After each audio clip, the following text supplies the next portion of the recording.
Okay, we're going to call the meeting to order. Just so everybody knows, Alderman Burris is out of town, and Alderman Holmes is not feeling well, and that's it, right? That's it.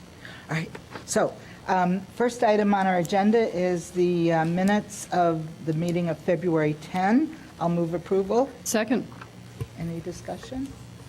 Hearing none. All those in favor? Aye. We need more than one. All right. We do have a quorum, by the way, in case anybody's wondering. Barely. Barely. Well, we do have a quorum. Next item, Alderman Grover, would you like to? Madam Chair, I move approval of A1 and A2, which would be our City of Evanston payroll through February 9th, 2014, in the amount of $2,934,237.37, and bills in the amount of $1,726,291.26. Second. All right. Any discussion of any of them? We have our bills list answers here. Anybody needs to read them? All those in favor of recommending to the council, say aye. Aye. Any opposed? All right. Next. Madam Chair, Yep. just at the next meeting, the bills list may look a little different. The next bills list will come out of the new system. I'm sure it'll look a little longer. It's only 16 pages. That's right. So, we're trying to get it as close to match as possible, just for ease of use by the council and the public. But then we'll change as we see fit. As Will you it be go. the New World System? It will be the new world system. Ease of use is better. Is it better?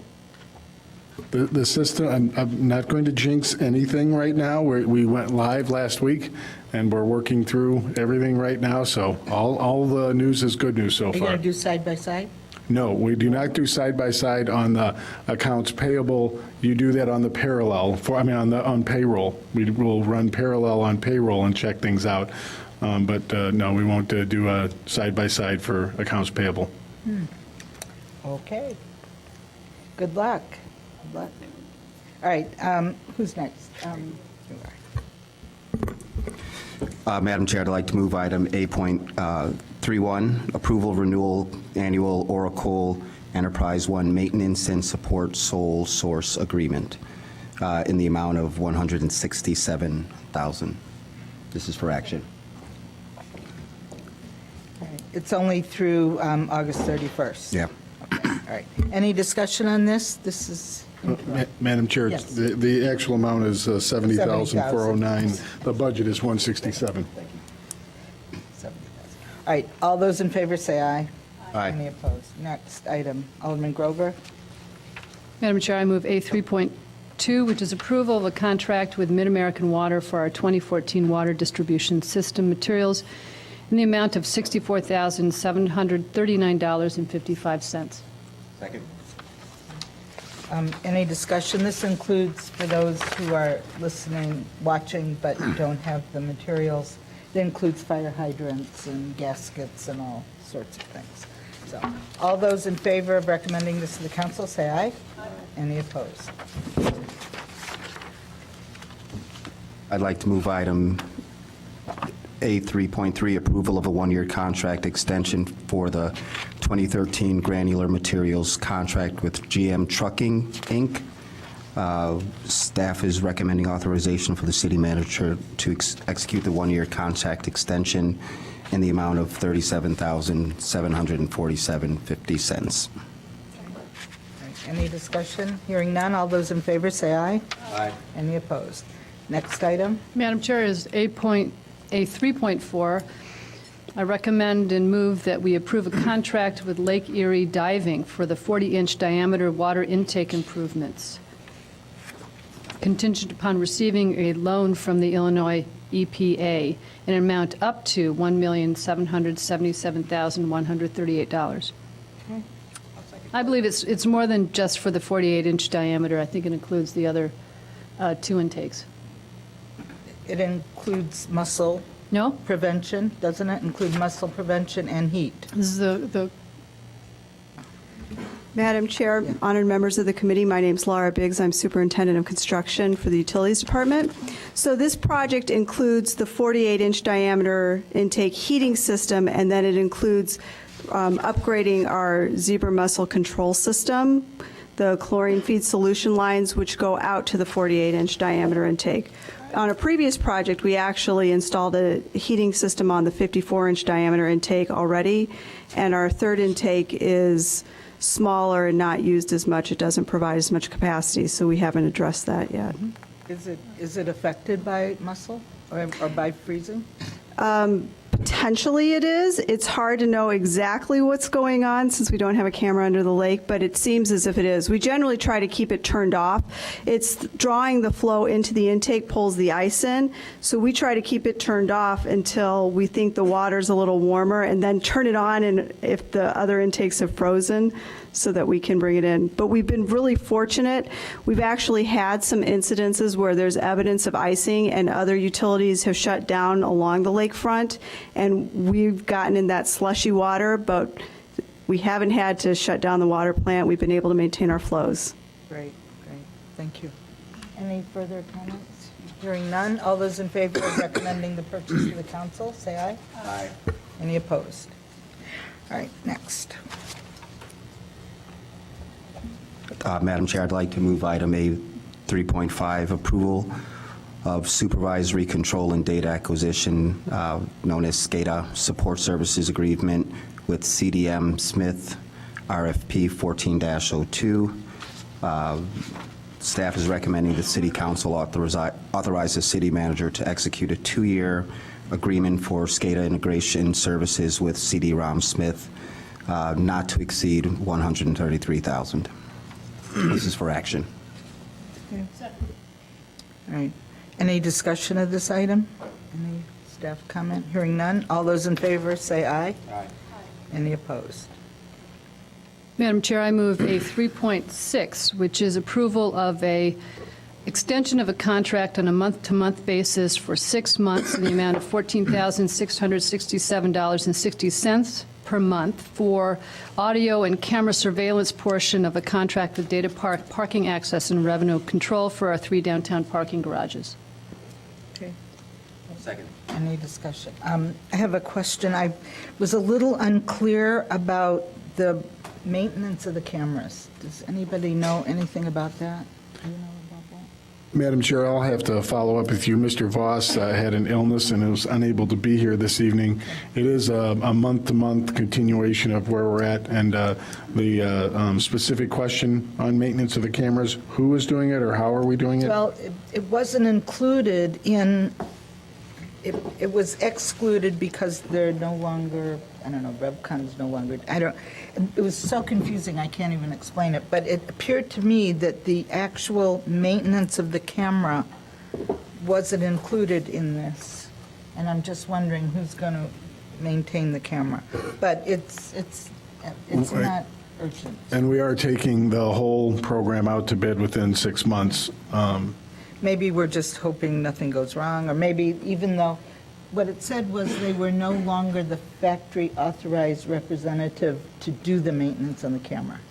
Correct. And so we will still have maintenance on the cameras. Well, It's just not through the original manufacturer. I just wasn't sure who. All right, no further discussion. All those in favor of recommending to the council this purchase, say aye. Aye. Any opposed? 3.7. Thank you. Item 8.3.7, approval of tree inventory and GPS services agreement with Davies Resource Group. Staff is recommending that City Council authorize the city manager to execute a contract with Davies Resource Group, 1500 North something Street in Ohio, for the amount of $122,000. This is for action. Paul, do you want to say anything about this? A lot of people in the community are interested in this. You might want to comment. I do have a question, Madam Chair. Oh, because we want to know which ones are going to die next. Madam Chair, members of the committee, Paul D'Agostino, Assistant Director of Public Works for Parks and Forestry. It's been almost 9 years since we did the last inventory, so we're a little overdue. This is going to really upgrade our ability to track our work and our costs, and hopefully be much more efficient in how we deploy our crews for forestry work. Will they take the previous, I mean, will we do a comparison between the new inventory and the old one? I mean, will we? Yes, that's why I we're don't know. choosing, Yeah, that's why we're okay. choosing Davy, All right. because they had a much better grasp on how to make that work correctly for us. Yeah, that was pretty obvious. Alderman Grover? Thank you, Madam Chair. Thank you, Mr. D'Agostino. I think this is really important for managing our urban forest, because our urban forest is so important to so many people.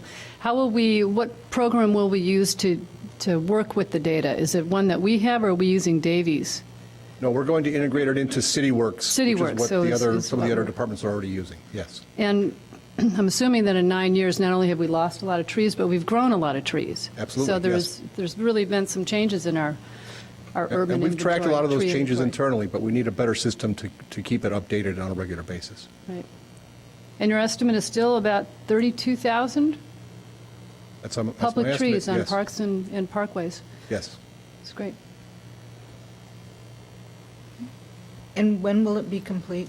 Remind us. The goal is to have it completed by June 1st.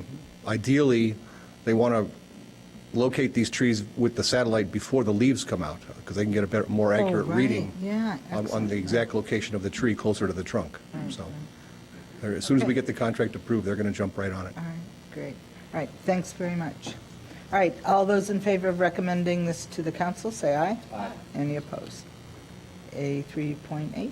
So it must be my turn. I move A 3.8, which is approval of 3 sidewalk tractor plows from Atlas Bobcat and Russo's Power Equipment in the total amount of $169,867, which includes, by the way, V-plows, a rotary broom, and snow blower attachments. Obviously, all directed to our snow removal efforts. To the neighborhoods, of course. Mm-hmm. Second? Yeah, second. We'll have to talk to Public Works about getting these down in the neighborhood. You know, I was just talking to Mr. Mayworm earlier, and in the last couple of days, this weekend, I did some running, and my routes took me up into Wilmette, and I noticed a pretty dramatic difference in the quality of the snow clearance between Evanston, where residents are responsible for clearing snow, and portions of Wilmette, where the village has taken over clearing residential sidewalks. And I can say that our sidewalks are in much better shape than Wilmette's. And that's just my impression. I don't know if that's how it happens, but it just seems as when the residents take responsibility for clearing sidewalks, it gets done, and it gets done repeatedly as the snow continues to fall and accumulate. And so I've been really impressed with Evanston's. Do they allow parking on the street at night? Not in parts, I don't think so, but I don't know for sure. Yeah. I don't know for sure. And I think our streets look fine. They do. Really well. All right, anything else? Anyone? All right. All those in favor of recommending the purchase of the 3 pieces of equipment, say aye. Aye. Any opposed? The van. Item A9, A 3.9, approval of a vehicle purchase of a 12-passenger van for Parks and Recs and Community Services from Curry Motors in the total amount of $25,218. This is for action. Any discussion? No? Did you second that? Okay. All those in favor, but I had one question. This had 11,000 miles on it and is in fair condition. Is there no way we can reuse this?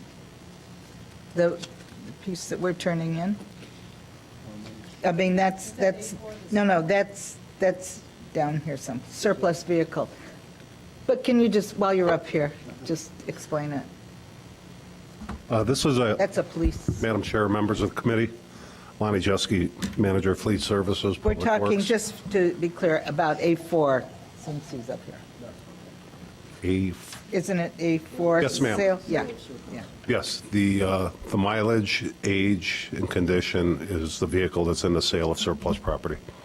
But my point is, and I know this is out of sync, I'm sorry, but it seems like it's not, we never get anything that's fair condition and with 11,000 miles. We That's- always get things that are impossible to care for, out of service, with 100,000 miles. Madam Chair, it's somewhat of a unique vehicle in that it was never highly used. It was a command van. It remained parked. Wait, is that the one that we were going to use for a food truck? That was the van, unit number 38, yes, I'm correct. Is that the mobile outpost? Yes, Old ma'am. mobile outpost? I thought we weren't going to sell that. That was on hold for approximately 4 months, I know. and We're working, well, when we get to it, I'm sorry, I had no idea that that's what that van was. that's what it is. And we did canvass other departments to see if there were any potential use for this vehicle. But we still have a potential use, so we'll get to it. We might hold it. Okay. I might ask that we hold it. Yes, ma'am. You start it up and keep all the tubes fresh? He had no more room at the police station, and he asked if he could bring it over by me, and it's out in our front yard behind a brick wall. All right. It's secure for now. All right. Thank you. Sorry to take you out of sync here. All right, so we're on the purchase of the Parks and Rec.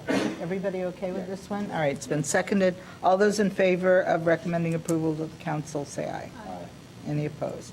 All right, next is Madam Chair? A310, yes. Yeah, I'll move A3.10, which is our purchase of $65,000 of tires from Wentworth Tire Service.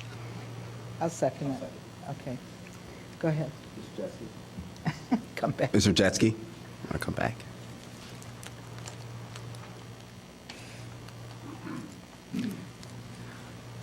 I read through this, and I asked the question last week in terms of why we couldn't find a local business to repair our tires, and here we go again. The information is very clearly in our packet, but if you could just explain to the audience, who probably won't take the time to read it, why we have to purchase these tires outside of Evanston? Absolutely. Alderman Braithwaite, last time we talked, it was for tire repair services, and I think I may have been somewhat confused when we started talking about tire purchases. The prior one was for mounting, dismounting, recap services. That's a done deal. Tonight, this is purely the commodity tire purchases. And what we have done historically for more than 10 years that I know of, and we've researched it even further back to our most senior mechanic, the city of Evanston has been buying tires through state purchase pricing for over 28 years that I know of. And with that, the unit price, okay, the state of Illinois awards to a primary bidder, a brand name, if you will. The runner-up bidders are also published, the other brands, if you will, and those become state price units as well.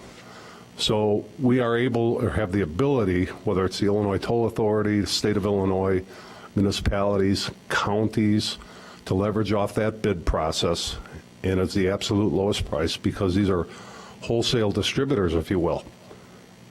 So the unit price, therefore, is very, very low because it's on a wholesale basis, and the manufacturers do give a discount when somebody's bidding on a state bid. I don't know of any other municipality. This came up, quite frankly, in our Municipal Fleet Managers Association last Tuesday. There's no other municipality that I know of that does not get state bid pricing on their vehicle tires. Even when they go out for bid individually, no manufacturer will ever underbid the state bid price. So this is the rock bottom price that we can achieve. Does that answer your question? I thought you were going to say something else about the pursuit-rated tires. I thought that was I'm sorry, I didn't hear you, sir. the pursuit-rated tires. Oh, well, when we're buying tires, I can put it in perspective. We're buying tires across the entire fleet, medium, heavy-duty trucks, large equipment, police pursuit-rated tires only for police patrol cars, and then, of course, the last item would be the sedans that you and I drive. Okay, we looked at our purchases for the year, and we bought just under 400 tires last year, and there were only something like 12 or 16 sedan tires that we even bought last year.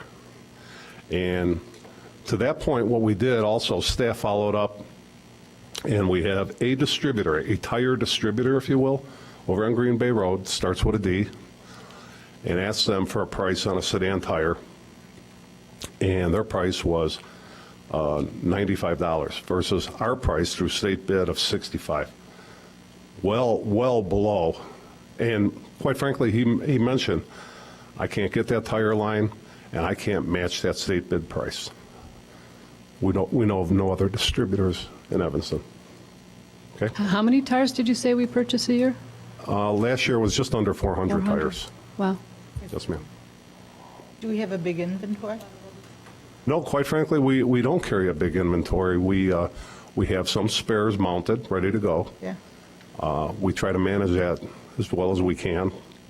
And in some cases, we buy recap tires, which is a lot cheaper. It's about 40% of a new tire purchase. But you can only use a recap tire as a drive tire, not a steer tire. So we try to cut our costs, like with the garbage trucks, large trucks. Non-steer tires, we will buy recaps at 40% of the price. Thank you. Okay? Yeah. Thank you. All right. All those in favor of recommending the tire purchases to the council, say aye. Any opposed? I think we, surplus vehicle, go ahead. Item A4, ordinance 29-0-14, sale of surplus fleet vehicles. I'd just like to speak to it. This is, if you remember the old police mobile outpost, they call it the camper. We had several inquiries since all this restaurant interest has been going on in Evanston and all the new, of using it for a food truck, selling it to one of the restaurants for a food truck. They felt it was just the right size and it could be retrofitted. And so that's why I asked several months ago to please take it off. And I'm wondering, it's been such a bad winter, people aren't thinking about getting a food truck out in the snowy streets right now. So if we could just hold it for a couple months, all right? Is that okay with you, Alderman? We have a good place to store it, so it's, Well, Lonnie's got a nice place over there. He did refer, it is now currently not at the police department, it's at the, thank you, the service center. right. And it'll happily be there until we Yes, revisit? he's happy to Right. keep it there and take Right. care of it, yes. Yes. Thank you. Sure, okay.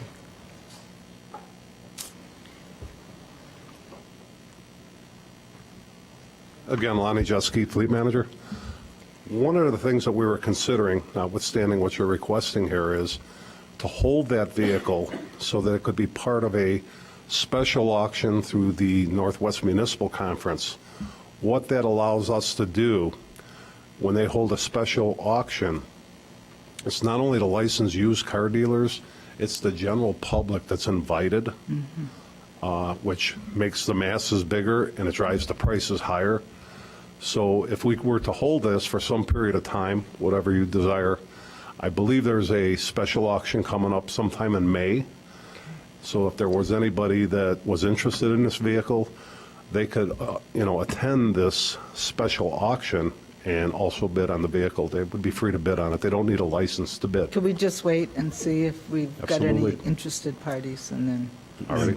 Madam Chair, we will, and I'll get with Corporation Counsel about our process for what it is you're discussing. Thank you. All right, thank you very much for that information. All right, so I move to hold it. Okay, second. Okay. And I'll just tell folks that we're holding it. All right, next item is three-way stop. A5. Am I right? Uh-huh. Yes. A5 is ordinance 33014, amending our city code to establish a three-way stop, a new three-way stop at the intersection of Greenleaf and Hartree Avenue, which is south of Evanston Plaza. Okay, and this is your proposal? Yes, for quite some time, a lot of the businesses and residents in the area have been complaining about the pedestrian traffic in that area, so thank you very much. I'm glad to support this. Okay, all right, yes.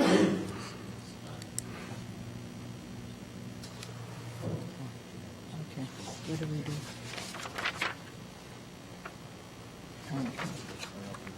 Yeah, okay. I did not have this speaker list, and Mr. Riskey, you want to speak on 3.9? Do you want to speak here or at the council?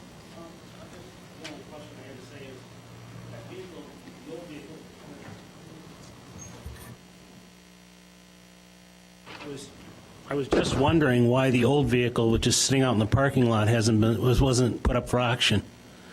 Because it's still out in the parking lot. When I drove in, I saw it, and because we're auctioning off another vehicle, and if you're buying a new vehicle, why are we getting rid of that one? It's sitting out there, so I was just curious to We that. can get an answer right now for you.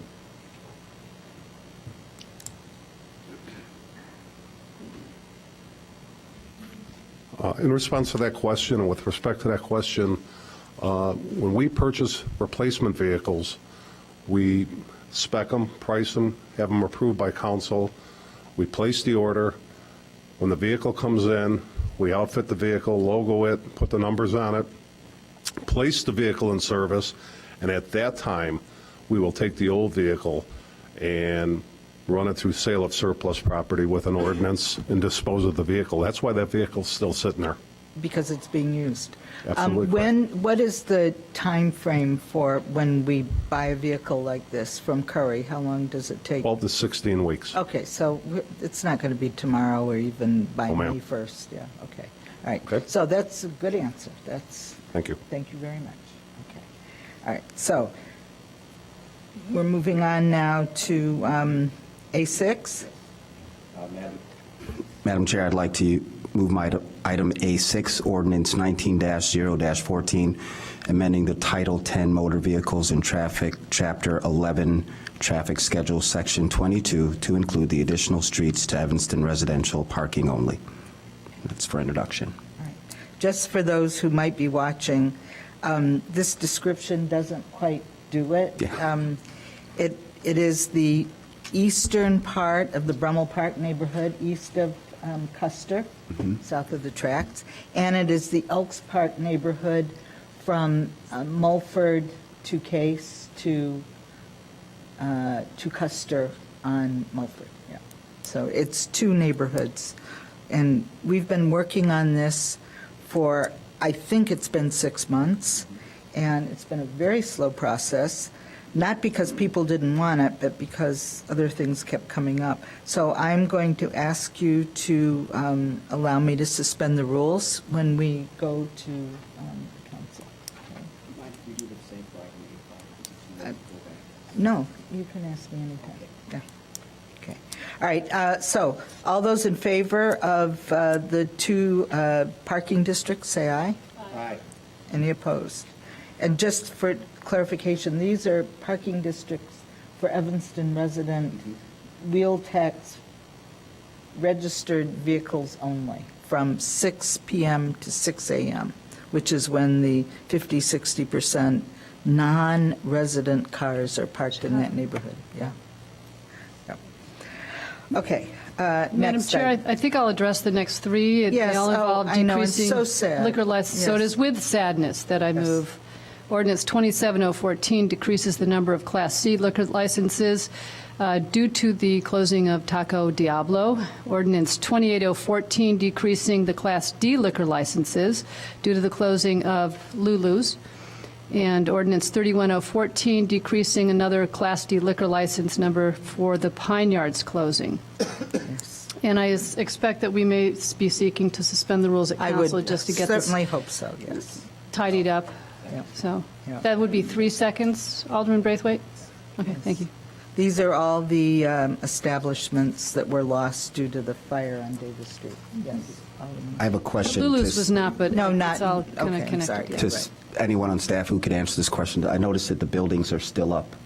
So I've had a couple of residents who've asked, are they under any obligation to remove all of the debris that was left behind by the fire? And if so, what's the timeline? Excuse me, yes, I do not know the specific timeline. I know that Chief Kleiber and Jeff Murphy are both working with the building owner. So, the plan, as far as I know, is to pull them down as quickly as possible. I believe the weather had a lot to do with the delay. I'll follow up in between meetings with an answer. All right, all those in favor of recommending to the council the removal of these licenses plus suspending the rules, say aye. Aye. Any opposed? Okay. A9? That was also, well, she did them all. No, you So you're didn't. at A10. Oh, you did A9, I'm sorry. All right. A10, no, it's a separate one. Madam Chair, I'd like to move item A10, ordinance 30-0-14, amending subsection 3-4-6U of the city code to decrease Class U liquor license fees. And it looks like, For performing. yeah, okay. It's for performing live stage shows. Okay, Yeah. got it. It's quite a reduction. It's more than half, and Mr. Farrar, could you tell us what you found when you looked at other communities? Madam Chair, members of the committee, Grant Farrar, Corporation Counsel, with respect to our survey of similarly situated communities, we surveyed other communities with respect to size of venue and size of fee, and what we found was essentially a spectrum of $500 to $1,000 for performing arts theaters. There's currently a Class U license on the books in the city of Evanston. However, there is no current license holder for that. So this has been a topic of some discussion at the local liquor control board over the past few years. And as recently as approximately 4 months ago, Piccolo Theater approached the board and was present during a hearing where they requested a lower fee based upon their business model. So following that hearing, we did do the survey, and we found price points that ranged between $500 and I believe $1,800. In looking at Piccolo Theater, what was notable was the size of the venue itself. Currently, there are two venues that we believe would be eligible for this license, Piccolo being one and then Nichols being the other one, and that's a substantially larger venue. So based upon the feedback at the liquor board hearing, the mayor's thoughtful consideration of this issue, and then the arguments advanced by Piccolo, staff is suggesting the $500 fee. Alderman Grover. Looks as if we've got at most 4 theaters that would be qualified to apply for the Class U, and if you work the numbers, then just adds up to $3,200 difference annually if all 4 theaters decided to apply for the full license. So the difference between $1,300 each reduced down to $500. It's $800 a theater times 4 is $3,200. So I think this is something we can do to encourage a more diverse use of those theater venues. I think it's a great idea, but I think they should be encouraged to buy their inventory from Evanston vendors. It makes a difference. All right, because they don't sell those little plastic glasses of wine cheaply at those venues. All right, all those in favor of recommending the reduction in fee for the U license, say aye. Aye. Any opposed? All right, we have,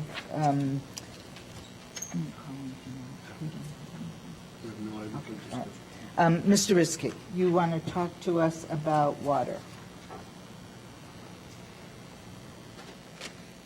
I'm going to speak to 2 topics again about the water department. Wait, 2? Well, one Just was says about 1. All right, I'll speak about the reservoir. We can talk about that, then we'll talk just about that. All right, you can talk about 2 if you make it fast. I'll be fast. And basically, I again basically ask the council really that the council does need to really require staff to really conduct a business plan of the water department. I think it's very critical because really, you know, as you understand, what was proposed at council was almost 100% rate increase. And I mean, just that's really the bottom line on that issue. And the council really needs to demand the staff start to really show what it's really doing here. The other thing that I'm going to talk about is I filed a FOIA And I don't think council members are aware, have seen this study, but this was for the Finnish water reservoir roof slab. The study was conducted by Northwestern University on a city asset. This was prepared by Carl Walker, who is a structural consultant out of Kalamazoo, Michigan. I don't know if that was their office that did this work, but they're well known for structural work. At the same time, the city also did a study from CTL, which was the Construction Technology Labs. They did the same study. Both those studies recommended basically repairing the tank top. But what's interesting about this study even told you it can do it cheaper. And basically they're saying you can pour a top over the existing tank top. And I agree with that because, frankly, I looked at the drawings, and I saw, and from my background and experience as an architect and structural and engineer background I would agree with that, and that's what I saw. You can pour a top over it for less money. And this is what this study says. So the taxpayers can save significant money by doing this. And I think the council should review these studies carefully and understand what's going on. And now, I've been told by the water department people, basically have said, well, we need more capacity. Well, I also asked how much more capacity will this buy? And the capacity it buys is 3 hours, more capacity to the system. So I don't know that that's a big issue when you look at a cost of $3 million or $4 million versus $26 million to replace a tank. And this concerns me as a taxpayer because this will add 20% increase in water bills, and I think it's unnecessary, and that's why I keep it raising this question. And I think this committee needs to have a real serious discussion and also bring in other engineers and other people to discuss this that have knowledge in these areas, because I don't believe in the thought here process here that says, oh, this is only going to last 20 years. The concrete that sits underground is going to last much longer than 20 years. Yes, the roof is falling apart because you have salt attack, you have freeze-thaw cycle on the top of that tank. That's what's destroying it. But underground, under where the water tank is, that concrete's not being attacked. So it's going to last a lot longer than 20 years. And I don't care. I think any other engineer is going to tell you that. So, frankly, we cannot afford this. Because tonight you're also going to be talking about other infrastructure needs that you have. And where's the money coming from for all this? That's the issue. Did the Utility Commission take a look at this study? Good evening, Dave Stomack, Utilities Director. The Utilities Commission has been made aware of the different projects that's going on. I agree with Mr. Risky that we need to further study this. In fact, there's a request for proposal that's out right now. We received the proposal back in, and we'll be coming to the city council either next meeting or the one after that, recommending an engineer to hire who's looking at several different alternatives. You're well aware of the concern of the 1934 reservoir underneath the parking lot, but we do have the 1913 and 1923 clear wells that are also at some point needing to be decommissioned at some future date. And so we're trying to look at a holistic approach as to what is the best method to meet the needs of the residents of Evanston and our wholesale water supply customers. All right, that's good. Any other comments? You did. Yeah, I wanted to know if that was the same report that we received when we did our Capitol tour, when you showed a sample of the concrete and took us all. You saw the CTL report. That Okay. was the one that was available at this time. Northwestern University conducted their own research. The report dated December. I don't believe that the report was provided to us until mid-January. Okay. And we have it as a draft copy. Did we ask for that report? I'm kind of curious to know Yes, why we- Northwestern would put together a comprehensive report like that. We shared our CTL report with them, and the CTL report questioned whether or not we should allow vehicles to park on the deck at the time. Northwestern wanted to determine that. Got it. And went out and did that report, and the report did indicate that it was safe for vehicles to park on it. Okay. It also did mention another way of rehabilitating roof, which would be cheaper than replacing the entire structure the roof of the current structure as well. But we're far from Making a making a decision. decision. We're far from making a decision, and again, we're looking at alternate sites, looking holistically, because we have other clear well structures that stored finished water that we think need to be addressed at the same time. Okay. Thanks. Thank you. You're welcome. All right, no other business? I'd like to move to adjourn. Thank you. All right, all those in favor say aye. Aye.